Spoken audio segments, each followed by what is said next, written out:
did you say? I didn't get that. my best. I do my best. Magnifique, formidable.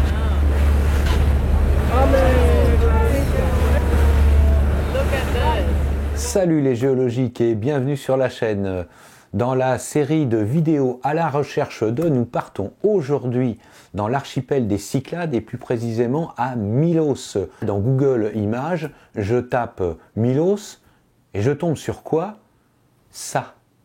Incroyable, des orgues volcaniques sur les îles de Gláronicia, au nord de l'île de Milos. Retenez bien ce mot, Gláronicia. Allez, je vous écoute. Gláronicia. Non mais, oui, c'est ça. Gláronicia. C'était l'aubaine à pas rater, hein. Et ça n'a pas été aussi simple que cela, hein. Je vous raconte.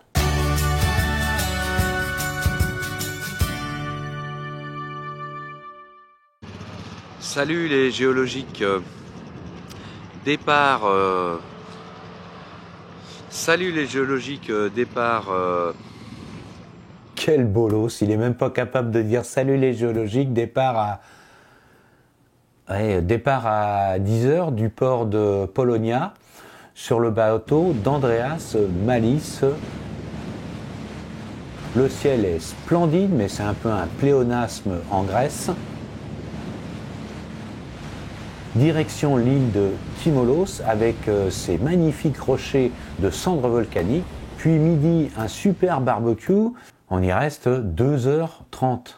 Et moi, je commence à en avoir un peu marre du farniente. Alors en partant et en remontant sur le bateau, je demande à Andreas, alors peut-être quand est-ce qu'on va voir Gláronicia? Et il me dit... oui, peut-être, je sais pas, ça va dépendre de la météo, ça va dépendre de rien du tout. Moi, je veux voir les orgues volcaniques. Une heure après, on se retrouve où? Dans une crique d'eau cristalline, avec des yachts, des jet skis et des gens qui font les... Bon, voilà. Alors là, moi, ça commence à me gonfler. Je me dis, je suis venu exprès sur cette excursion pour voir les orgues volcaniques et je me trouve là à faire le con dans des eaux cristallines. Je reparle à Andreas, je lui dis... que je suis prof de SBT, que je suis venu spécialement pour la géologie. Et là, il me répond, faut venir la prochaine fois. Retour au port de Polonia. Et au moment de tourner vers le port, Malis file droit vers l'ouest. Et 15 minutes après, nous découvrons, ceci au début d'un soleil couchant, les fameux orgues volcaniques. Je vous laisse regarder ça et je vous trouve après.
Je ne m'en lasse pas. Ils font plus de 20 mètres de hauteur. Un grand merci à Andreas qui a abusé un petit peu de ma crédulité. Essayons maintenant de répondre à 3 questions concernant ces orgues volcaniques que l'on appelle aussi prismes volcaniques. 1. Leur origine. 2. Leur orientation qui est variable. Et 3. Leur forme hexagonale. 1. Origine.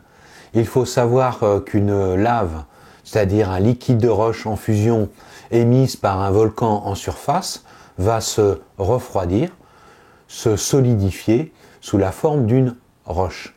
Cette solidification se fait à une température de 980 degrés et la roche obtenue va poursuivre son refroidissement et va diminuer de volume. C'est ce qu'on appelle la contraction thermique. Au cours de cette contraction, des tensions mécaniques vont naître au sein de la roche et elle va alors se fracturer sous la forme de colonnes de roche. 2. L'orientation. Faisons des arrêts sur image. Ici, vous voyez des prismes verticaux. Et la première idée qui m'est venue, c'est que ces prismes se sont mis en place dans une cheminée volcanique. Ici, vous avez des prismes volcaniques sous forme d'éventail. Alors si c'est dans une cheminée volcanique, la cheminée volcanique, elle est bien inclinée. Et là, je commence à douter un petit peu de mon explication. Je vais voir sur Internet, et qu'est-ce que je trouve?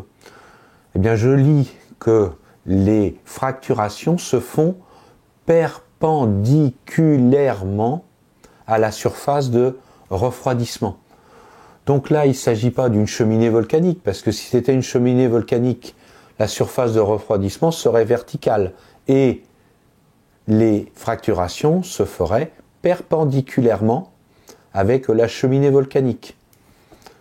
Eh bien, les prismes volcaniques qui sont verticalisés, ils sont donc perpendiculaires à une surface de refroidissement et il s'agit ici d'une ancienne coulée volcanique. 3. Leur forme hexagonale. Pour cela, je me suis inspiré d'un article issu du site Planète Terre de l'ENS de Lyon, École normale supérieure de Lyon. Ce site était une vraie mine d'or pour la géologie. Je vous conseille vraiment d'aller le voir. Dans cet article, 2 mots-clés, hétérogénéité et homogénéité. Alors hétérogénéité de quoi? Hétérogénéité au niveau de la température. Les roches situées à la face supérieure de la coulée, eh bien, refroidissent plus vite que les roches situées à l'intérieur de la coulée. Il y a donc un gradient de température. Mais il y a également une homogénéité de composition pétrographique, c'est-à-dire de roches, c'est-à-dire que vous trouvez du basalte en surface et du basalte aussi à l'intérieur. Alors, quand la roche refroidit, on a dit qu'elle se contractait, elle diminuait de volume. Les roches de surface se contractent plus, diminuent plus de volume que les roches situées à l'intérieur de la coulée. Mais elles sont solidaires les unes des autres. Donc il va se créer des fractures pour libérer l'énergie des tensions accumulées. Eh bien la forme qui permet la meilleure libération d'énergie et donc de relâcher de façon maximum les tensions, c'est la forme hexagonale. Cependant, la forme hexagonale qui est majoritaire au niveau des prismes volcaniques n'est pas la seule forme de polygone. Vous avez des polygones avec moins de côtés, comme les pentagones, ou avec plus de côtés, comme les octogones ou les décagones. Vous voyez qu'il y a encore plein de boulot à faire de recherche pour connaître pourquoi il y a différentes formes de colonnes prismatiques, volcaniques. N'hésitez pas à aller consulter les ressources dans la description de la vidéo. Et si vous voulez continuer de découvrir les trésors géologiques, allez visionner les vidéos de la playlist de la chaîne. Sur ce, je vous dis à bientôt et portez-vous bien.